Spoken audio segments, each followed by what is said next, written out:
Hi, நம்ம இப்போது குயிக்காக ஒரு ஸ்நாக் ரெசிபி பார்க்கலாம். கேபேஜ் பக்கோடா. இது எப்படி செய்யலாம்னு பார்க்கலாம். இதுக்கு ஒரு கேபேஜ், சின்ன சைஸ் கேபேஜ் ஒன்று இந்த மாதிரி ஃபைன் சாப் பண்ணி எடுத்து வச்சுருக்கேன். இதை ஆட் பண்ணிடலாம். இது கூட ஒரு வெங்காயம் இந்த மாதிரி கொஞ்சம் லென்த் வைஸாக சாப் பண்ணி வச்சுருக்கேன். அதை ஆட் பண்ணிடலாம்.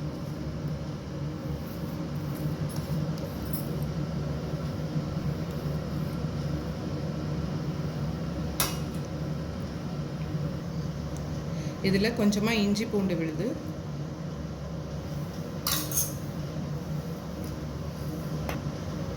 கருவேப்பிலை, கொத்தமல்லி. இதில் இப்போ தேவையான அளவு உப்பு சேர்த்துக்கலாம்.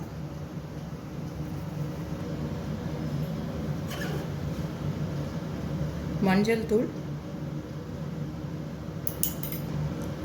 மிளகாய் தூள்,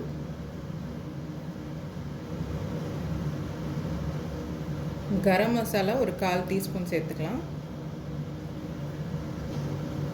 பெருங்காயத்தூள்,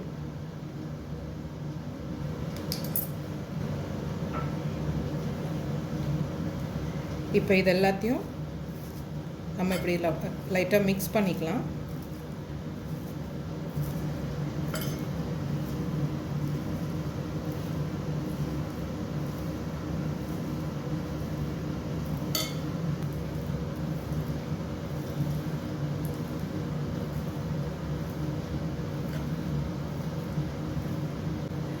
இப்போ இது கூட 1 கப் கடலை மாவு சேர்த்துக்கலாம்.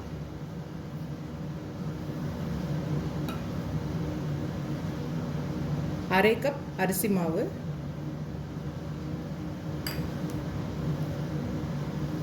இந்த மாவெல்லாம் சேர்த்துட்டு இதை ஃபஸ்ட்டு லைட்டாக இந்த மாதிரி மிக்ஸ் பண்ணிடலாம். அதுக்கப்புறமா இதில் கொஞ்சம் கொஞ்சமாக தண்ணி தெளித்து நம்ம இதை மிக்ஸ் பண்ணிக்கலாம்.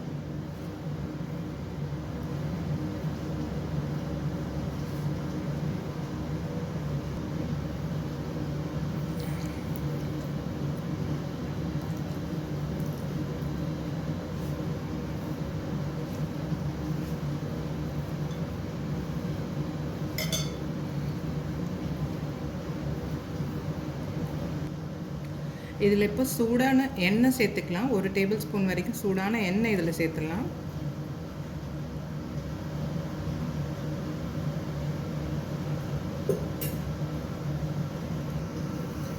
நம்ம சூடான எண்ணெய் சேர்த்துட்டு மாவை இந்த அளவுக்கு கொஞ்சம் மிக்ஸ் பண்ணி ரெடியாக வச்சுக்கலாம். தண்ணியை தெளித்து மாவை மிக்ஸ் பண்ணி இந்த மாதிரி வச்சுக்கலாம்.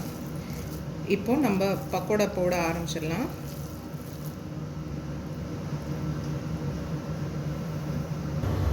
இப்போ எண்ணெய் சூடாக இருக்குது. இதில் நமக்கு பிடிச்ச மாதிரி சைஸில் பக்கோடா போட்டுக்கலாம்.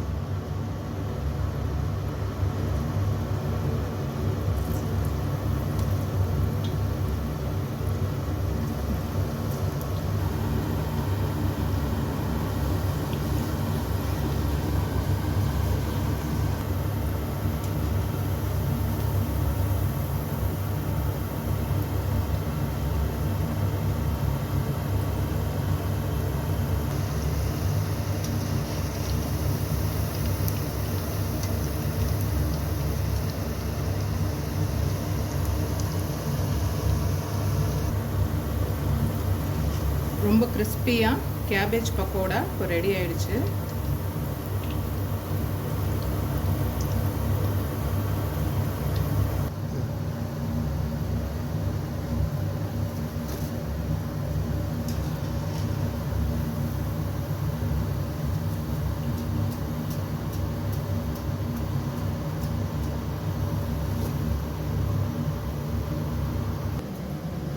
கிறிஸ்பியாக கேபேஜ் பக்கோடா ரெடி ஆயிடுச்சு. ட்ரை பண்ணுங்கள்.